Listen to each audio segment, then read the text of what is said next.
What's up, world? It's your boy Tyrone Morgan.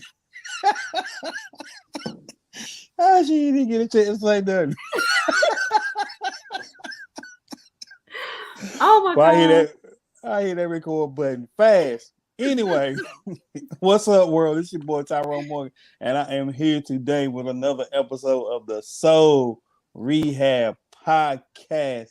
And today, I have my co-hosts, my friends, people who keep me on the straight and narrow with me today. I'm gonna introduce y'all because life is life for us too right now. So I have the voice of reason, Francis Sutton, and the fervent servant, Miss Anisha Dawson. Y'all give them a warm round of applause. Hi everyone. I hope you're all well. Hey. So I'm gonna let you live with it today. Yeah, because life is really lifing, so we're excusing you today. We are. I get a free pass. Yes. You get a free pass. Enjoy while it lasts. Yes, because they won't, I don't expect it all the time. Okay. But today, y'all, look, life is lifing for us too.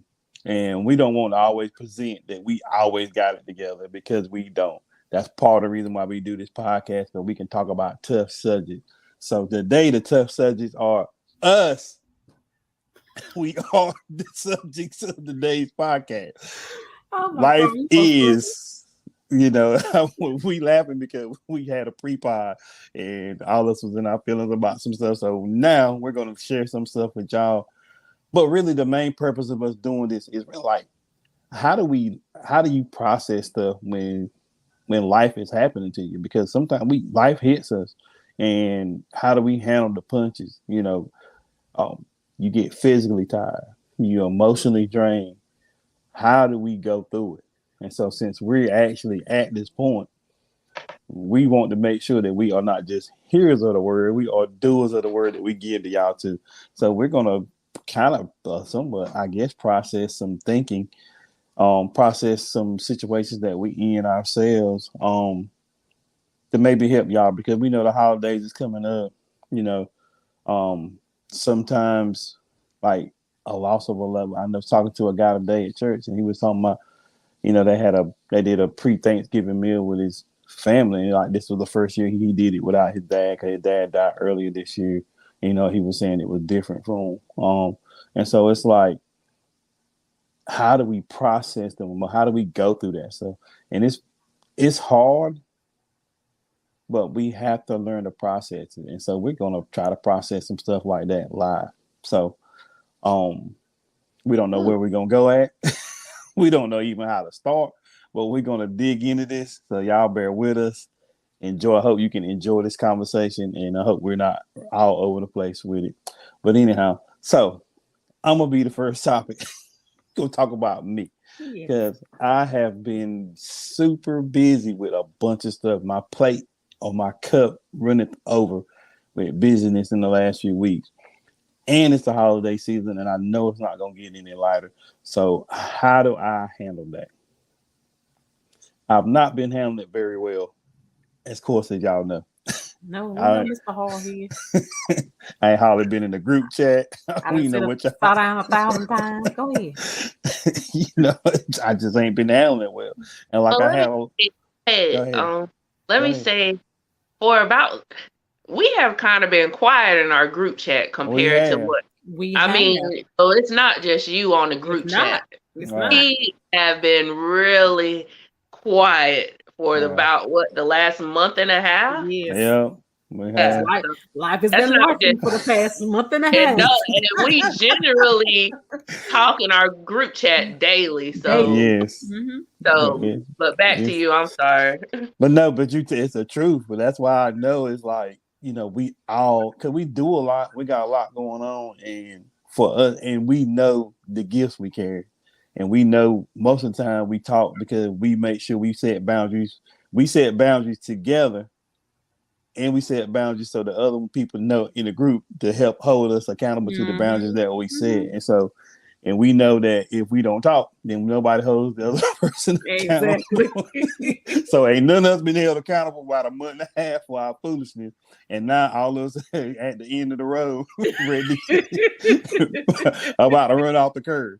Yep. You know what I mean? Yep. So it's like, I don't know how I let myself get back here. And I have been doing relatively well since my retirement, but it's like I got wrapped up in a bunch of events, all of them lined up back to back to back to back, and it felt like I've been going. So we had a Single Hill event, we had the Harvest Spot Festival in LaGrange, we had our church banquet, we had our church anniversary this week, and I did a conference this week that I was gone Thursday, Friday, and Saturday, all day. So I've been busy. But what has happened is in my planning, some stuff I couldn't help because I had to deal with, but I could have planned better. I know this is a busy time of the year because it's getting close to the end of the year. Everything is popping up.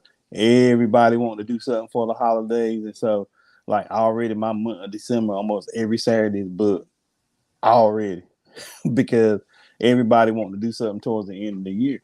And so it's like, how can I better manage that? And I think the best way for me to better manage it is to say no to some stuff. Mm-hmm. Like I got to get back into my no mode, and I got to get back to setting my days in advance that I don't do nothing but something for myself. Mm-hmm. I did so well at that for a while, and I got off of it, and now everything is starting to be chaotic. And this is the crazy thing: I'm busier now than I was when I was working. You're supposed to be enjoying retirement. I can't. I feel like I go every day, and it's like, man, it's crazy to be busier than what I was when I was working now. But I got out of I broke my habits. Mm-hmm. I had a habit of setting a day, at least a day a month, that I did nothing for nobody but myself. Quit doing that. I had a habit that, during the day, I would learn to like just take some time out and do something. If it ain't but 15 to 30 minutes, something that I want to do. Quit doing that. I've quit everything, every boundary that I had, I quit because one, I don't like them because I ain't used to them, and I ain't done them long enough that they become natural habits. Mm-hmm. So when we do that stuff, how do we make it natural habits? Because again, my accountability circle, we all been quiet because we not been in our own boundaries. So like, how do we do that? What are y'all thoughts on that? Well, first you got to hold your accountability partners accountable for not holding you accountable. So let me start by apologizing and saying that I'm so sorry that I have not been y'all accountability partners. I must do better. Yes, we all must do better. But we dropped the ball this time. We don't usually drop the ball. We don't. No, we don't. We don't usually drop the ball for each other. Yeah. We usually don't. Yeah. But it's okay. You got to come up with a backup plan for not holding each other accountable. Like, hey, because usually if one of us gets quiet, the other one will pick up on it, and then two of us will have a conversation about the other and be like, hey, well, we need to check on that person. And right. Then we have that conversation, and then we get everybody back in check. But I don't know. I don't know either.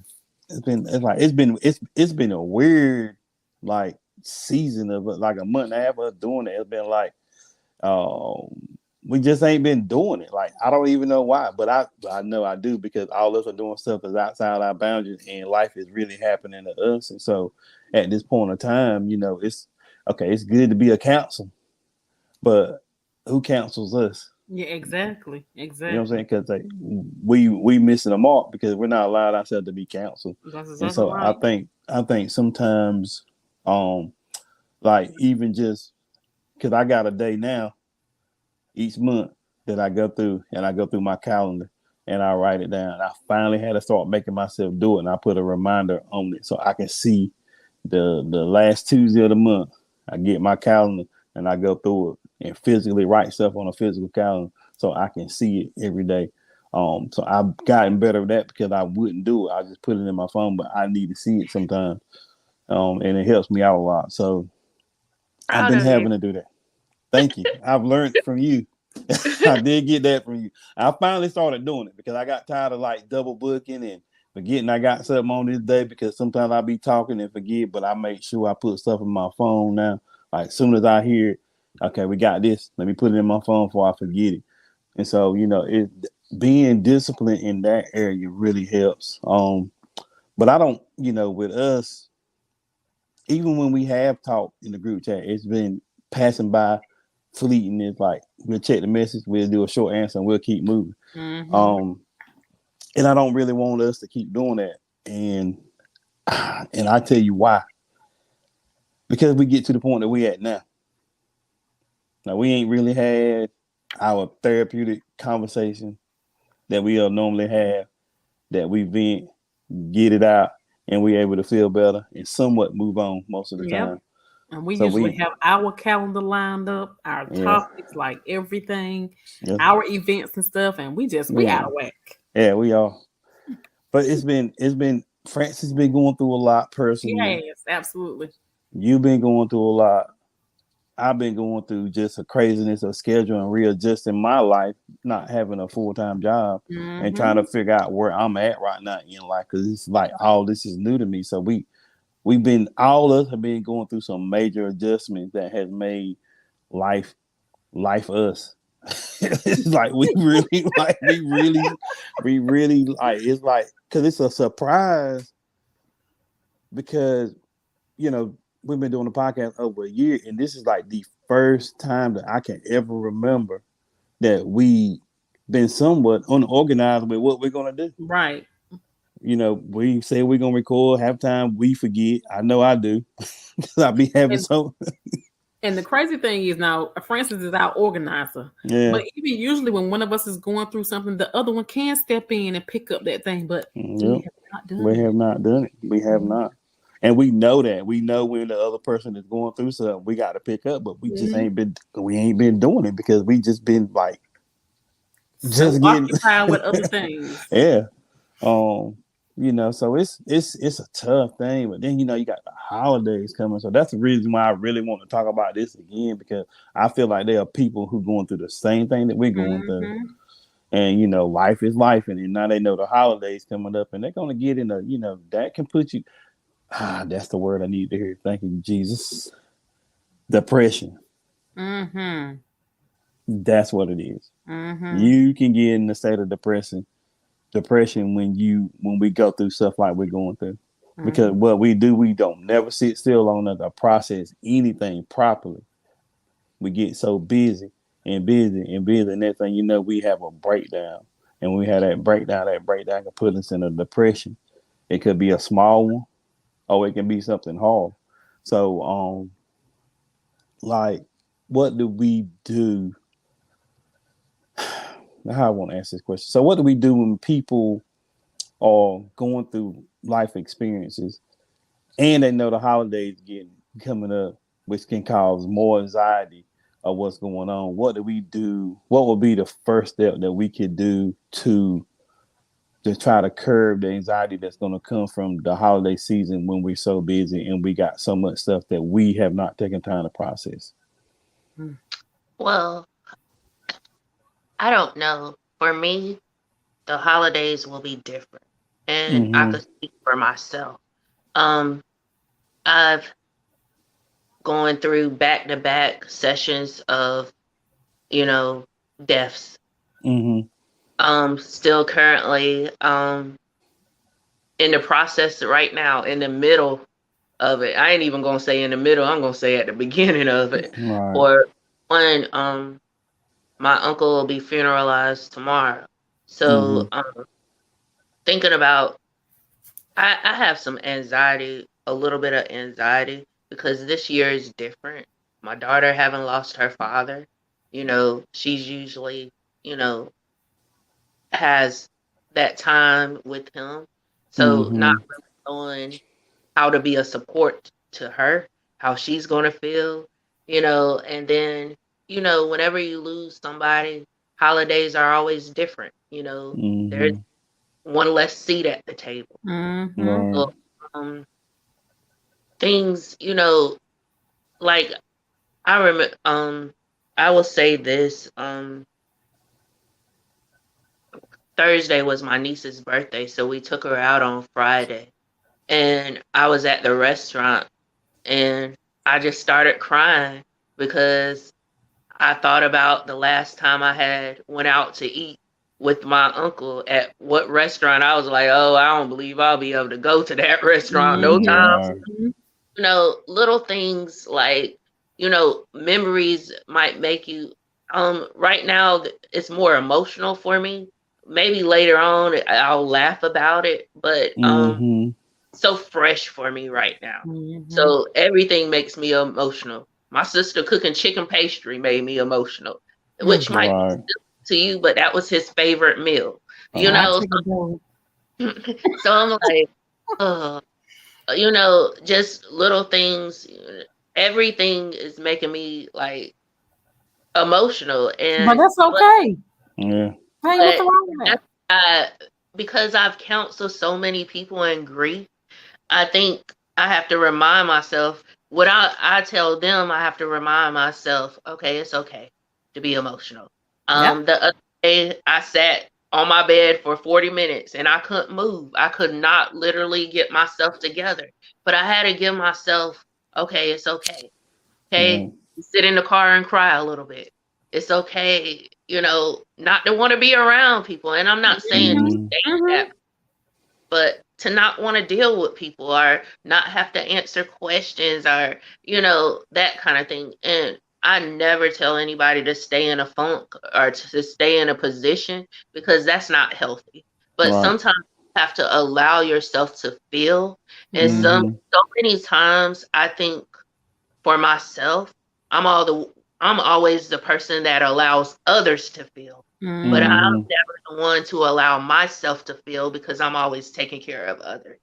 And I'm trying to slow down and to allow myself to feel every bit of emotion. And again, I don't want to get teary-eyed. I'm trying to allow myself to be angry, to be upset, to be mad, you know, to just be able to cry. And be unapologetic about crying. Absolutely. To say that I'm tired. To say that it's not fair. No, I'm not questioning God. But I've had some sessions with him that haven't been pretty. But, you know, I've had some conversations with him that haven't been pretty. And to have to go, and I'm not the only one. I know so many people struggle with grief during the holidays. And oh my gosh, thanks, babe. I'm not gonna cry for 3 days. She's so petty. Oh God, Jesus. But I think giving yourself grace to just be able to feel, to be human. We're not superhumans. You just hit the nail on the head because that's what I was sitting here thinking the whole time is all that grace that we extend to other people, we never extend it to ourselves. And you got to extend yourself that grace, especially right now. You're grieving. Yes. It's okay to feel whatever you're feeling. And let me hit this because I was so mad because I had just came in and I know he was trying to be helpful. But he was like, Ma, you're so strong. I was like, being strong is overrated. I don't want to be strong. Absolutely. You ain't lying. Let's say this right now. Being strong is a badge of honor at all. It is. I was like, I don't want to be strong. I want to be peaceful. Exactly. I want to be left alone. So strong. I don't want to be that person. Exactly. I don't. You have to be that pillar of strength all the time. Somebody else will take on that responsibility sometimes. Right. But I do want to say again, I know the holidays are a hard time for people that struggle with losing loved ones. It's going to be a different time for me. But I'm always grateful. I know God trusted me with these experiences, and even though I'm not concerned about them people later on that I might help because we have to endure stuff, you know, in order to be a testimony and to be able to help people And, God trusted me with things, even though it doesn't feel good right now. I know it's going to be for his glory. And because I know the Father, like I know the Father, even though these situations I'm enduring right now are hard, I don't like them, I know at the end I'm going to win, and it's going to be for his glory. Absolutely. Right. That's a fact. And that's one of the things you have to keep telling yourself, honey, and keep talking to him about, like, Lord, this is real for me. And just be authentic, be real. Lord, I don't like it, but I know you're gonna get the glory out of this. I know this. Mm-hmm. And that, that's something that as Christians, sometimes I don't think we embrace. So I'm gonna say this, may get banned, but it's okay to tell God that you're mad. Mm-hmm. It's okay to tell God that you're upset. He's big enough that he can handle all that stuff. Mm-hmm. And most of the time he's waiting for us to tell him that so he can help us deal with it. But we've been taught not to question. You never question God. What are you talking about? I gain understanding when I question him. Mm-hmm. Like, God, I don't understand it. I need some help. I need your help. This ain't working for me. Like, why are you making me? I ask questions because I want answers. And it don't mean he answers me all the time. But I'm at least not going to try to go talk to him when I know I'm mad with him, and I'm not going to tell him. He knows that I'm mad, so I need to confess it. I can sit in here with all these holy prayers that I got and talking to him, and he like, you're offended, you're mad with me. You're not going to tell me that. You're just going to sit here and try to pray, want me to answer your prayer, and you're not going to tell me you're mad. So we have to understand that. Even God wants us to process our emotions. And if you can't process it with nobody else, at least process it with him. Mm-hmm. We got to learn to accept that, because I've learned to ask God stuff that, I never would have ever thought about asking him, because I didn't realize he wanted to be involved. He's personal. He want a personal enough relationship with us that we talk to him about everything. That's how close he wants to be with us. And so they think that I never would have asked him, because I'm like, this guy ain't got time to mess with that foolishness. But he wants to know, because he wants you to know that he loves us,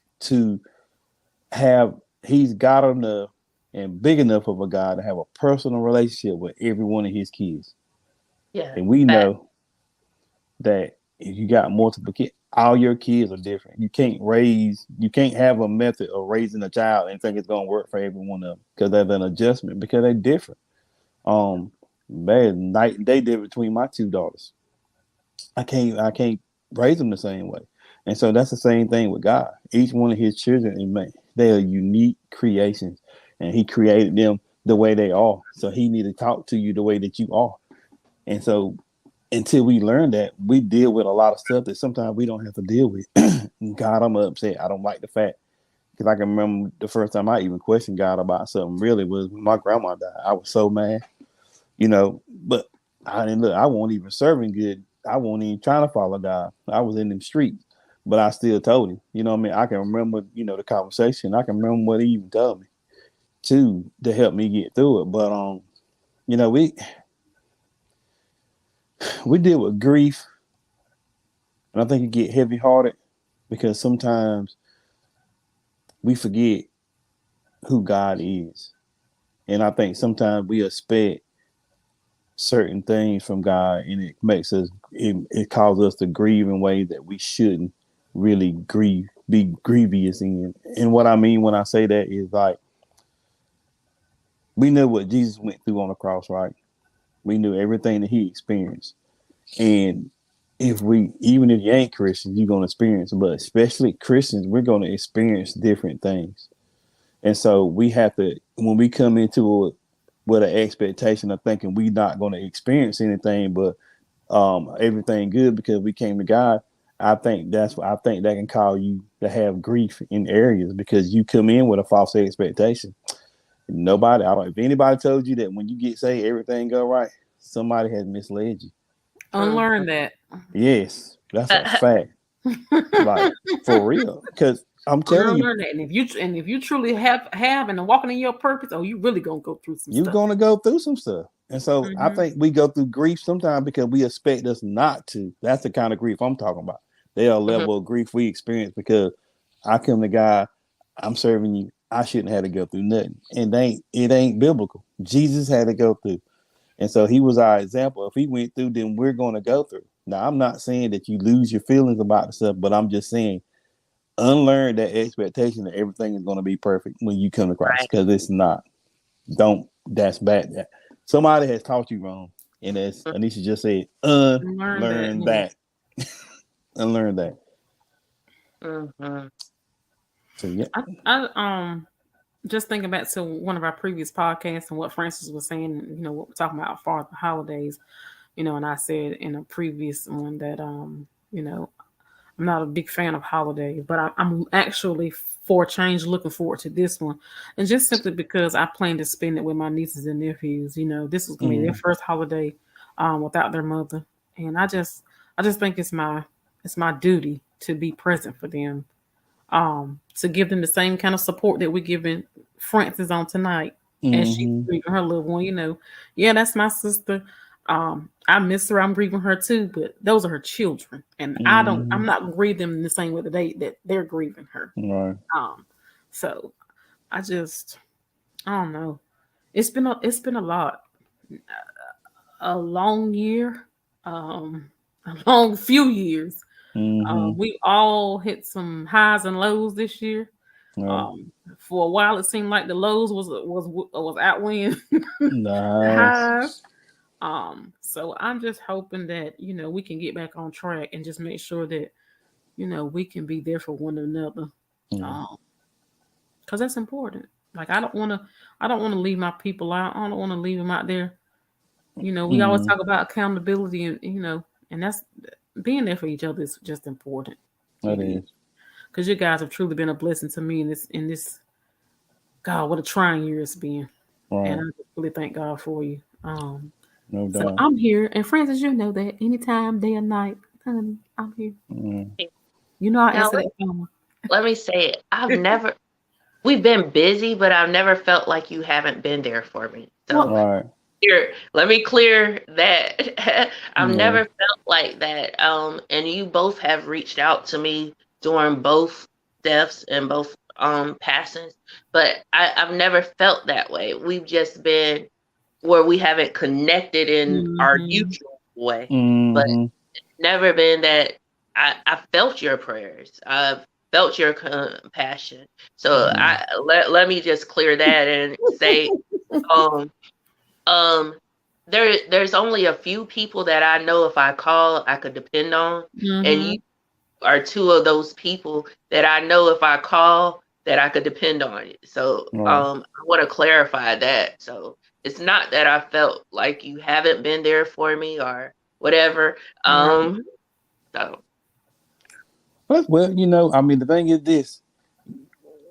I think we understand that we're amongst us for sure, because we know what we carry and we know what we do ourselves, so we got a great understanding of what each one of us experience. And so I mean, I know this is what I do know. If something come up and I need a phone call away, I know that for a fact.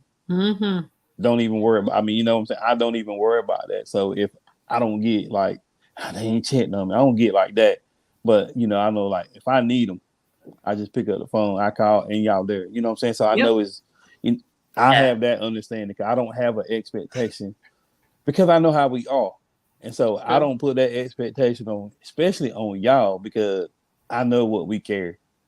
Yeah. And I don't want to put that expectation like you got to check on me, or I don't feel like you care about me. No, don't never have that expectation coming from me. And when it's real, when it's a real, true, authentic bond, you don't have those worries, right? It's something different from people who you only hear from when they need something from you, or But we're present for each other, good, bad, don't make a difference. We are, yeah. And that's what you need. We need that on team, because I think if you need somebody to I'll check on you all the time, there might be something wrong there. You got a spot that you need to heal. Especially when they have proven. That's why I said sometimes you have to look past your feelings, because you can feel a certain way, but what has people actually showed you about? Like, you may feel like, you know what, they could have checked. They know I'm going through, but you know what? they do it more than they don't do it. You know what I'm saying? So sometimes that makes a difference. Mm-hmm. Yeah, sometimes we feel it. We might just be in our feelings about something, but then what I do is like, okay, Tyrone, what is the reality of it? You know what I'm saying? Like, they do check on me. You know, we do have these tight conversations that we're having. And actually, what y'all are getting now is a live version of our pre-podcast stuff. This is a little less emotional, but yeah. I mean, this is what y'all get. We really want to be transparent with y'all, but if we be really, really transparent, honey, things be drawn out for 2 or 3 hours. Some things need to be private. Some things need to be private. No doubt. Y'all might not be ready for that experience, honey. Yeah, we have to do that in session. We won't record that. But you know, we just want y'all to like, I mean, we know that stuff happens with us in life, and we know that as much as we try to stay connected with each other, that sometimes the connection can it can not be present at the time, but we have to learn to develop connections that go through seasons. That's right. You know, and right now it's crazy because all of us in a winter season, that we've been all kind of disconnected a little bit, and we experience it all at the same time. Yes. But we all know better. But we still, we still go through it. But it hasn't changed the way we feel about each other. We know that we're there for each other. And that's what you want. To me, that's when you know you got a real friend. I got a girl I call my sister. We've been friends for over 20 years. And we can go 6 months to a year and maybe not have a real conversation. But when we get on the phone, we talk like we've been talking for the last 2 days. You know, we just have great conversation because this is what I know. I know she's there. You know what I'm saying? I know she's there for me, and I'm there for her when she calls and she needs me. And we, whatever we got going on, we're going to stop and we're going to talk for a couple hours, and then we're good. If we don't talk to each other for another 2 to 6 months, we're good. We never get in. You ain't calling, chatting on me. That ain't how we start our conversation. Right, like, what's up, sis? What's up, bro? That's how we start our conversation. It's like, it ain't like we trying to call each other to court. Like, well, you ain't been checking up on me. You don't love me no more, or you ain't got time for me no more. No, we don't do that. When we call and we talk, it's what's up, what's been going on. We gonna catch up. We good, and we all right. You know what I'm saying? I think, like with me, especially in the season I'm in, I need people like that in my life because I'm in a transition, and so when I'm in a transition, there's so much stuff been moving around me. It's been crazy, and it's been really hard to adjust being retired and being busier than what I was when I retired. That's been blowing my mind. Like, people like, what do you do with your time? Like, man, I don't got none.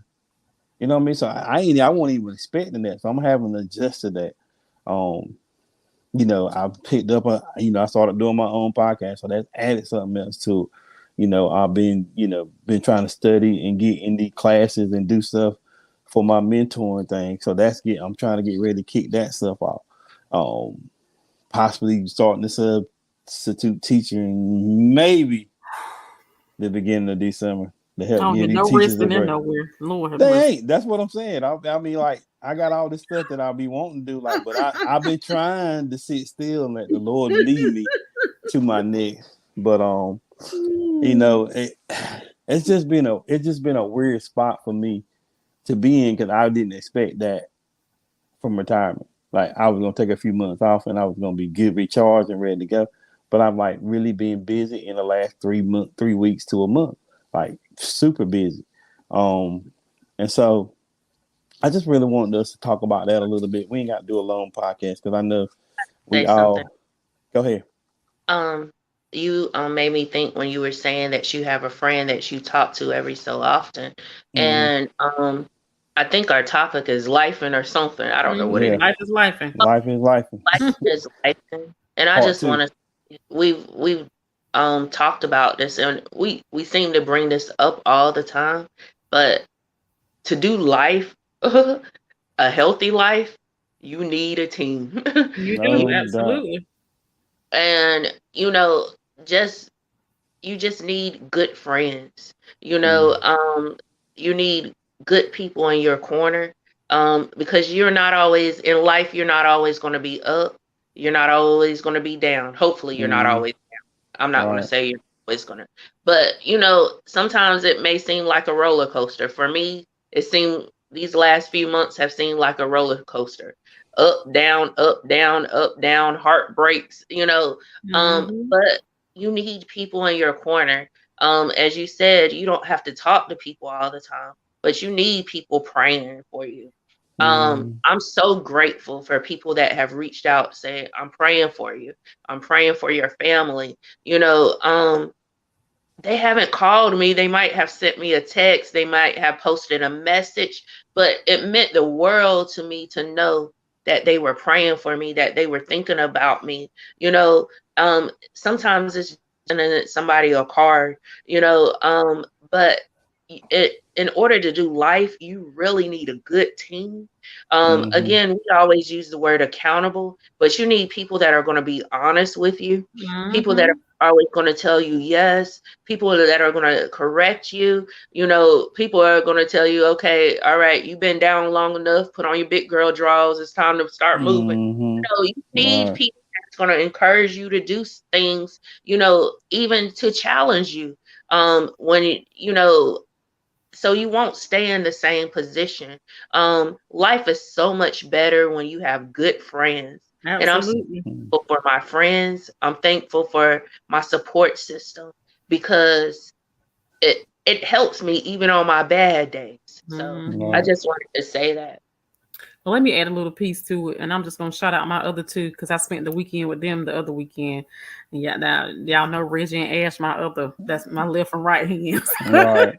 So spent some time with them, and we were talking, and we turned on some music, and we ate, and oh God, we watched Christmas movies, y'all. We watched Christmas movies. But it was the fact that in the midst of near the end of the night, everybody was like, God, we really needed this because we haven't done this in a while. Like we haven't really seen each other. We haven't been talking on a regular basis.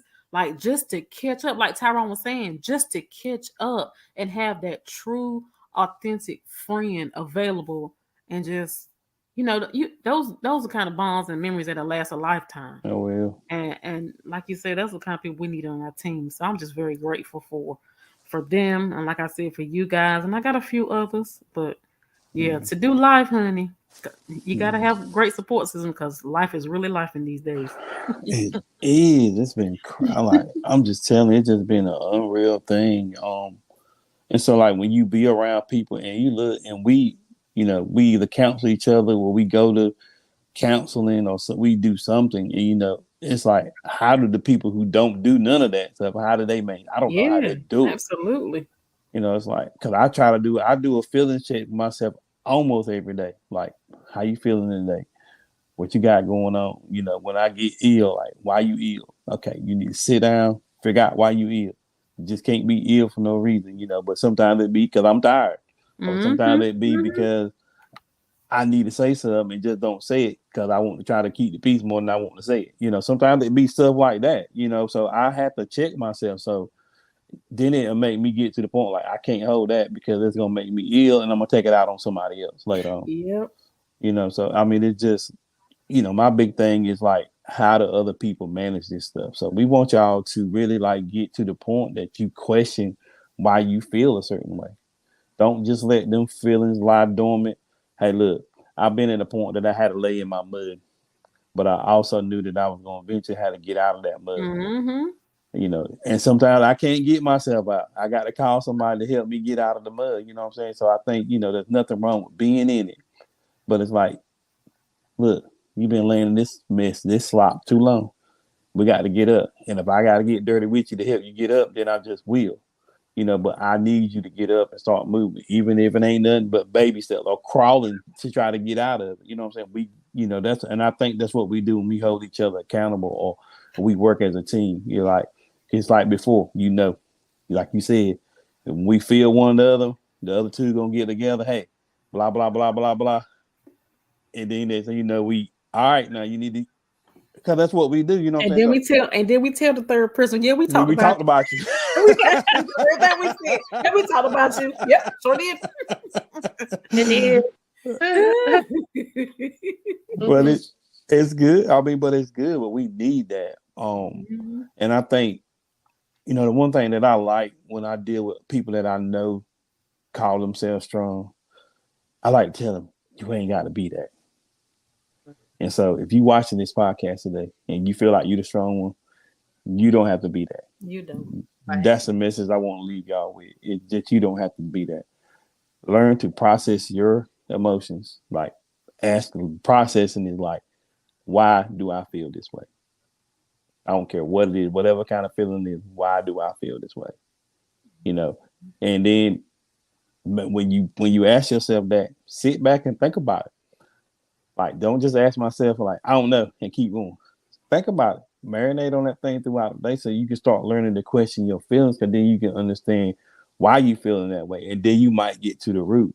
And when we get to the root, we can deal with the problem and won't have to keep dealing with the same thing over and over. Because they always say grief is a cycle. Don't get too far down on yourself that you're going through it. Own it. That's me. Whatever I'm experiencing, I like to try to own it. If I'm mad, I'm mad.